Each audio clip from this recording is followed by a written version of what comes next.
desta sessão ordinária do plenário do Supremo Tribunal Federal e dando sequência ao julgamento do habeas corpus número 152.752, passo a palavra ao eminente ministro Luiz Fux para voto. Excelentíssima senhora presidente, excelentíssimos senhores ministros, excelentíssima senhora procuradora-geral da República, senhores advogados presentes, estudantes, jornalistas e servidores.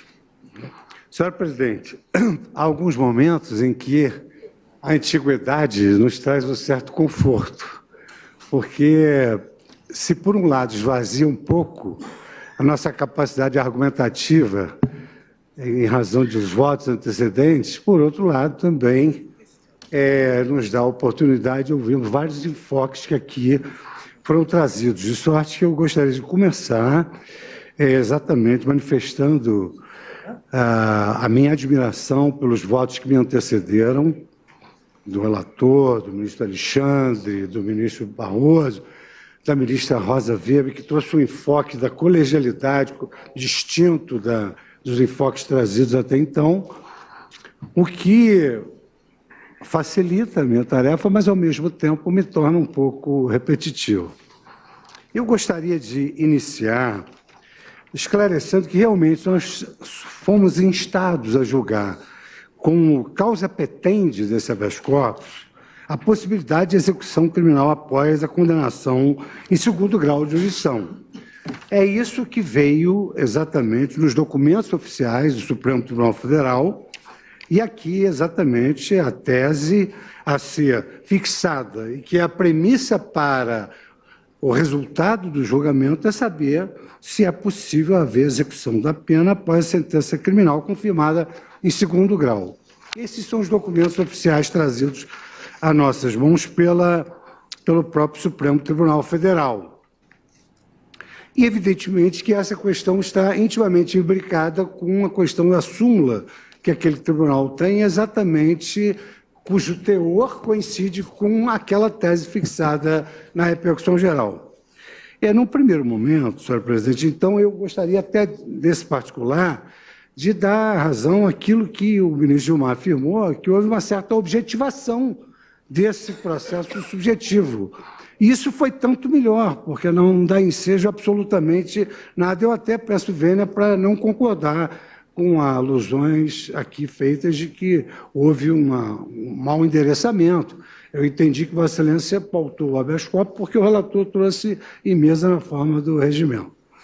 Então, senhora presidente, eu iniciaria ressaltando que, no meu modo de ver, há uma premissa absolutamente equivocada, com a devida vênia, dos que sustentam que a regra do artigo 5º, inciso 57 da Constituição Federal, ela deve merecer uma interpretação literal tal como exposta. Ninguém será considerado culpado até o trânsito de julgado de sentença penal condenatória. No meu modo de ver, com a devida vênia, essa norma reclama uma interpretação finalística, uma interpretação sistemática em conjunto com as demais regras processuais. O Ministério-Geral afirmava que não se lia a Constituição em fatias, em tiras. E aqui nós temos vários dispositivos constitucionais que devem ser interpretados em consonância com o sistema constitucional lavrado sob a ótica do processo penal e da possibilidade de punibilidade da execução provisória após confirmação em segundo grau. Num primeiro aspecto, no meu modo de ver, o grande equívoco, com a devida vênia, mais uma vez, é uma interpretação literal que se faz desse dispositivo. Eu consultei no velho caso Maximiliano, um dos maiores exegetas do direito brasileiro, uma obra sobre como se deve interpretar o direito, quando ele afirma que, às vezes, a lei parece clara e, portanto, usa-se o brocado em clares cessa de interpretar-se. E diz ele, esse brocado é destituído de qualquer valor científico. E, normalmente, esses brocados são falsos e inexatos, conduzindo a um resultado equivocado pelo demasiado apego à letra dos dispositivos. Isso porque esse dispositivo não tem nada a ver com a prisão, absolutamente nada a ver com a prisão. A Constituição Federal, ela trata, nos direitos garantidos individuais, da prisão. Esse dispositivo não tem a menor vinculação com a execução provisória de segunda instância.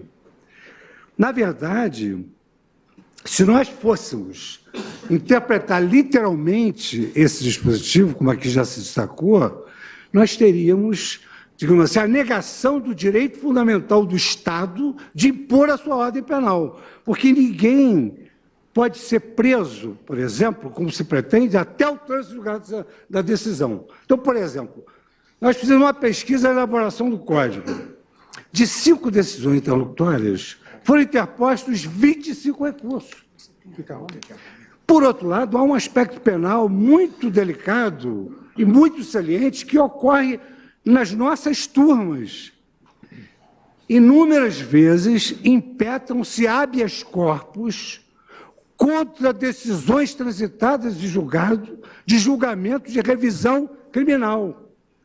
Habeas corpus contra decisão transitada de julgado em revisão criminal. Então, nós podemos dizer com muita exatidão que a decisão penal transita em julgado? Será que ela transita em julgado? Se aqui nós afirmamos que a todo tempo é cabível o remédio heróico. Então, realmente, esse dispositivo tem que ser interpretado com grandes detalhes. Aqui foi citado um caso que eu iria me referir, do jornalista Pimenta Neves, que cometeu um homicídio cruel, assistiu a família da moça padecer de câncer e só foi preso 11 anos depois. 11 anos depois. Eu, certa feita, por força de um trabalho acadêmico, fui obrigado a pesquisar nas notas do professor Aníbal Bruno e num livro específico a questão do iluminismo da pena capital. E havia um livro, nosso decano deve se recordar, havia um livro escrito pelo padre Emílio da Silva Castro. Nesse livro, ele abordava a pena capital leiga e a pena capital institucionalizada. E afirmava que os iluministas, Montesquieu, Voltaire, Diderot, Rousseau, consagravam a possibilidade de obedecer o devido processo legal, aplicar-se aquela pena. Mas o que me chamou a atenção naquele livro, porque era um júri simulado de estudantes, me chamou a atenção naquele livro foi exatamente as consequências que podem gerar uma interpretação literal desse dispositivo. Então, por exemplo, aqui o ministro Barroso noticiou que o pai dessa moça queria exercer arbitrariamente as próprias razões, queria fazer justiça de mãos próprias. E o monopólio da justiça veio exatamente como um epílogo secular dessa era em que o mais forte tinha sempre razão. Então, nesse livro, conta-se que um estuprador de uma comarca longínqua de São Paulo, ele estuprou diversas moças ali da localidade. E as mães dessas moças perseguiram-no, prenderam-no e amarraram-no numa árvore e bateram nele até a morte. Isso está nesse livro do padre Emílio da Silva Castro. E aguardaram a chegada da imprensa. Esperaram a chegada da imprensa. E quando a imprensa chegou, elas disseram: nós fizemos isso e faríamos tudo de novo, porque nós não acreditamos na justiça. Então, levadas às últimas consequências, essa regra e essa interpretação literal, ela só tem um resultado: levar o judiciário a níveis alarmantes de insatisfação perante os destinatários das nossas decisões. Por outro lado, essa necessidade de trânsito julgado para que se possa efetivar uma prisão, ela não está contemplada na Constituição Federal. Muito ao contrário. A Constituição Federal, quando trata da prisão, e por isso é que os dispositivos têm que ser compatíveis, quando existe dispositivo constitucional e inconstitucional, quando ela trata da prisão, a própria Constituição Federal, no inciso 61, dispõe: ninguém será preso senão em flagrante delito ou por ordem escrita e fundamentada de autoridade judiciária competente. Ora, o acórdão do Tribunal Regional Federal ou o acórdão do Superior Tribunal de Justiça são ordens judiciais devidamente fundamentadas. Máxime o acórdão do Tribunal Regional Federal, que, depois de uma longa digressão, cada membro do tribunal produziu votos imensos, depois daqueles votos, então, consagraram a possibilidade de execução provisória da pena em obediência à palavra do Supremo Tribunal Federal. Então, essa denominada presunção de inocência, que se infere desse dispositivo, ela efetivamente, de acordo com a tese fixada na nossa repercussão geral, ela não impede, a presunção de inocência não impede a execução provisória da pena, porque a própria Constituição assim não dispõe. E aí, o que se verifica é que a Constituição Federal, ela permite prisão provisória. Ela permite prisão com base em aparência do bom direito, fumos, boniures. Às vezes as aparências enganam, e depois o resultado vai ser outro. Mas a Constituição Federal consagra a possibilidade de prisão em flagrante, de prisão provisória, de prisão cautelar.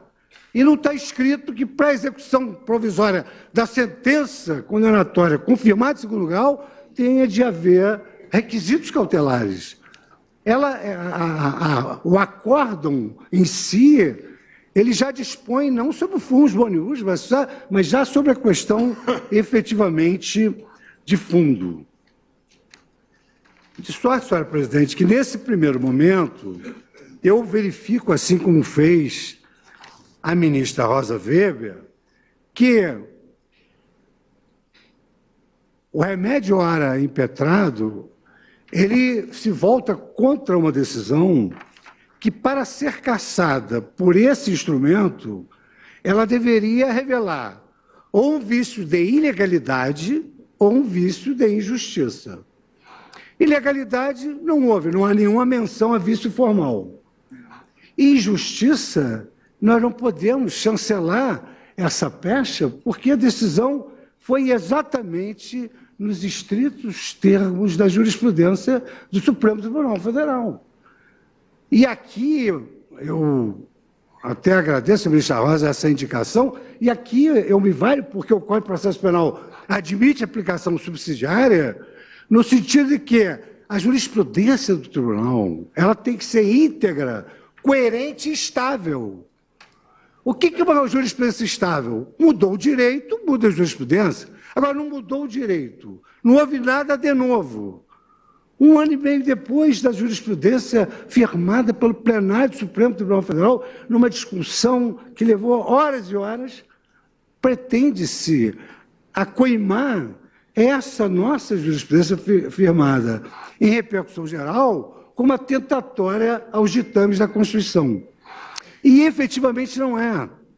E também não é em nome da presunção de inocência. Porque o que a lei, a Constituição quer dizer, é exatamente aquilo que já o fazia a Declaração Universal dos Direitos do Homem, que todos nós sabemos que as constituições, elas especificam o que consta das declarações fundamentais aqui mencionadas até dos povos muçulmanos, pelo ministro Luiz Roberto Barroso. A Constituição especifica o que consta das declarações fundamentais. E as leis especificam aquilo que está na Constituição. Essa é, normalmente, digamos assim, o desenho institucional da ordem normativa. Pois bem, então, baseia-se numa presunção de inocência que só é superável depois do trânsito julgado. O que diz a Declaração Universal dos Direitos do Homem da ONU? Ela diz exatamente aquilo que nós devemos entender. Aprovada em 1948, a Declaração estabelece o seguinte: todo homem tem direito de ser presumido inocente até que sua culpabilidade seja provada. Então, na verdade, senhora presidente, a presunção de inocência, ela é praticamente uma regra de ônus da prova. Ou seja, um homem é inocente até que a acusação comprove a sua culpa. Comprovada a sua culpa, evidentemente que essa presunção cai. E aqui falou-se em vários graus de aferição da culpabilidade. Então, o que nós temos inúmeras vezes presentes na nossa turma, no julgamento dos habeas corpus? Cidadão foi sujeito a um inquérito, depois foi contra ele oferecida uma denúncia, depois advém a sentença condenatória, depois o Tribunal de Apelação, com ampla cognição fático-probatória, consagra aquela culpabilidade sob o ângulo da autoria e da materialidade. A partir dali, aqueles fatos não podem ser rediscutidos no Tribunal Superior. Então, depois de passar todas essas etapas, inquérito, denúncia, condenação, confirmação pelo tribunal, esse homem entra inocente aonde? Como é que se pode presumir a sua inocência se o Estado da acusação entregou ao Estado do juiz a culpa provada? Então, na verdade, a presunção de inocência, ela cessa a partir do momento em que, através de decisão judicial, se considera o paciente culpado. Eu me comprometi, mas não gostaria de pular absolutamente nada, de ser breve diante já de tantas exposições aqui. Mas eu destaco, numa das minhas premissas, que consubstanciaria uma contradição, uma contradição em termos, admitir que uma ordem de prisão decretada em juízo de mera probabilidade, fumus boni iuris, no início do inquérito, no início da ação penal, fosse compatível com a Constituição, enquanto que seria incompatível, o que é impossível, com a lei maior, uma ordem de prisão decorrente do juízo de mérito por órgão colegiado. Para me valer de um dileto amigo, o sistema não fecha. Não é necessária nem o cumprimento dos requisitos cautelares e nem do trânsito julgado para esse efeito. Por outro lado, e também é de se destacar, a Constituição Federal, quando quis imunizar determinadas pessoas da possibilidade de prisão, ela o fez textualmente. E aqui está, por exemplo, no artigo 52, parágrafo 3º. Desde a expedição do diploma, os membros do Congresso Nacional não poderão ser presos, salvo em flagrante de crime inafiançável. Isso aqui é uma imunidade em relação à prisão. Artigo 86, parágrafo 3º. Enquanto não sobrevier a sentença condenatória, nas infrações comuns, o presidente da República não estará sujeito à prisão. Agora, onde está na Constituição a impossibilidade, a interdição de execução de um acórdão condenatório que confirma a sentença condenatória, que acolhe uma denúncia antecedida de um inquérito? É uma presunção de inocência que não tem um mais tênue fundamento científico, a não ser essa ratio da Declaração Universal. Ou seja, considera-se presumidamente inocente um homem até que ele seja considerado culpado. Isso faz sentido. E é assim que nós temos enfrentado essa premissa maior nas turmas e aqui nos julgamentos coletivos. Então, eu esmiuço essa questão da presunção de inocência sob o ângulo probatório para afirmar que o princípio da presunção de inocência, na essência, ele encerra uma regra relativa ao ônus da prova, razão pela qual esse encargo da atividade de provar cabe, em primeiro lugar, à acusação e não à defesa. Ele é presumido inocente e a acusação tem de provar. Entretanto, uma vez contraposto... Esse, ministro, é um dos efeitos do princípio. Há muitos outros. Sim. Entretanto, uma vez contraposto a esse ônus, a prova da culpabilidade do réu, derrui-se essa presunção probatória e a forciori cai por terra a presunção de inocência. É que a presunção admite prova em contrário. E não há como considerar alguém inocente se há prova em contrário acolhida por uma decisão condenatória. E aqui eu cito uma doutrina, vamos dizer assim, que, em gênero, assenta o seguinte: para quebrar a presunção de inocência, torna-se indispensável que o Estado, a acusação, evidencie com provas suficientes ao Estado juiz a culpa do réu. Um acórdão condenatório que não é ilegal, que não é injusto, que obedece à jurisprudência de uma repercussão geral do Supremo Tribunal Federal, assenta de forma inequívoca a culpa do réu. E digo, então, que o direito fundamental que decorre da Constituição é o direito de não ser condenado sem prova da sua culpa. Direito esse que desdobra nos subprincípios que veda, que autoriza o direito ao silêncio e que conduz o juiz, como regra, em procedendo, no momento desse dia, por força da presunção de inocência, a aplicação, diante da carência de provas, da máxima indúbio pro réu. É isso que eu extraio do princípio da presunção de inocência. E assento que a jurisprudência dessa Corte firmou-se em sólidas bases científicas e de direito comparado.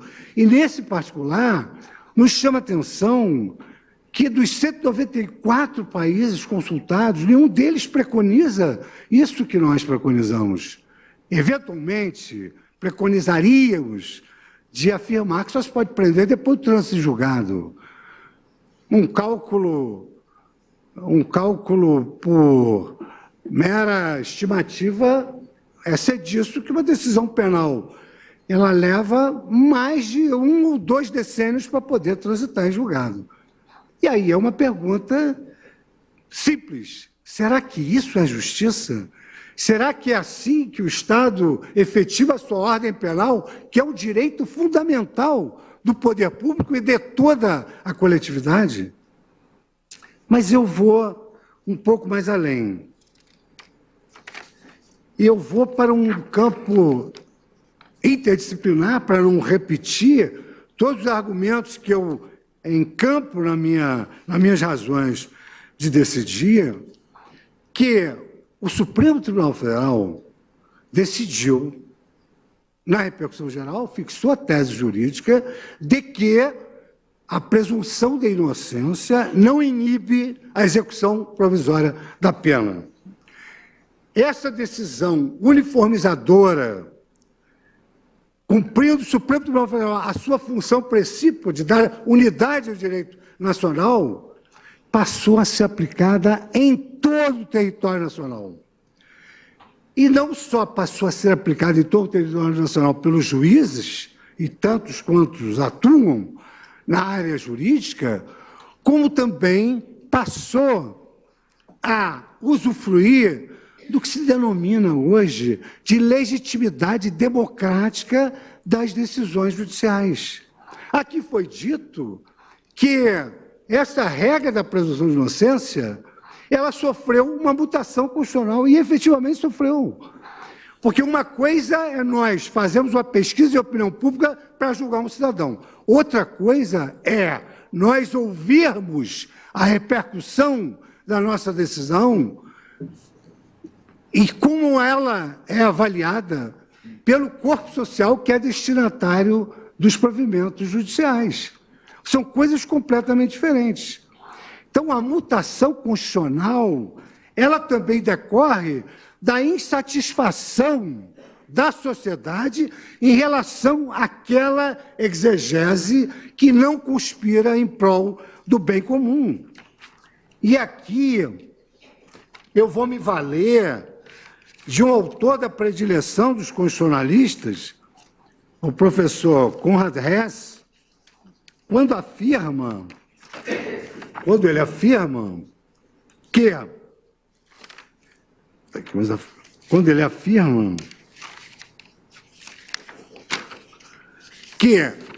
quanto mais o conteúdo de uma Constituição lograr corresponder à natureza singular do presente, tanto mais seguro há de ser o desenvolvimento da sua força normativa.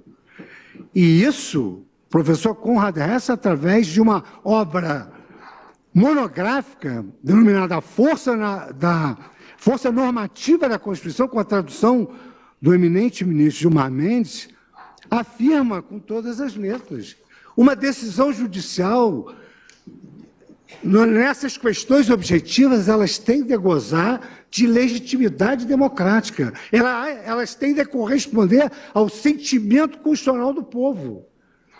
Nos Estados Unidos, a professora Riva Siegel e o seu parceiro, não sei se é o marido, Robert Post, eles afirmam que há uma cultura que eles chamam do backlash, quer dizer, da própria sociedade das costas para a decisão judicial, porque não acredita na justiça e gera exemplos como aqui foram mencionados, e esse gravíssimo que encontrei no livro do padre Emílio da Silva Castro. Então, essa legitimidade democrática, ela há de corresponder exatamente ao sentimento constitucional da sociedade, que não consegue compreender como é que uma pessoa é considerada inocente até o trânsito julgado 20 anos depois do cometimento do crime, depois de sentenciada e condenada com a afirmação da sua culpabilidade. E aqui, senhora presidente, eu, extraindo exatamente dessa novel doutrina da legitimação democrática, que é muito importante se diga que a legitimação democrática da decisão judicial não significa dizer que nós temos de fazer pesquisa de opinião pública para julgar. Nós nunca vamos abdicar do nosso dever. Mas, quando estão em jogo questões morais, razões de ordem pública, é preciso saber o que a sociedade pensa disso. Porque ela é a destinatária da nossa decisão. E nós precisamos que a sociedade acolha as nossas decisões. Num dos casos citados pela professora Riva Siegel, uma ministra da Suprema Corte americana foi questionada por que ela decidira de uma determinada maneira. E ela disse: a Suprema Corte não tem dinheiro, não tem exército. A Suprema Corte só tem uma arma, que é a sua legitimação democrática. Quer dizer, é o povo que acolhe as decisões judiciais porque entende que aquela decisão está em consonância com o sentimento constitucional da sociedade. E dali, então, senhora presidente, Egrégia Corte, eu extraí 4 premissas que eu vou assentar para terminar o meu voto, cumprindo a promessa da duração razoável, não só do processo, mas também do voto. Então, eu assento que a jurisprudência e o interesse social são instrumentos de legitimação do Poder Judiciário. É dizer, a jurisprudência há de refletir o sentimento constitucional do povo quanto à tese jurídica adotada num determinado momento histórico da vida em sociedade. O insulamento quanto às externalidades judiciais em relação à sociedade destinatária do julgado deslegitima a decisão judicial e o próprio Poder Judiciário, que, à semelhança dos demais poderes, também exerce a sua função em nome do povo e para o povo. A contramajoritariedade implementada ao sabor dos casos concretos retira do Poder Judiciário a sua legitimidade democrática, mercê de gerar alarmantes níveis de insatisfação popular conducentes à desobediência civil e autotutela, como se observou daquele exemplo das mães daquela cidade.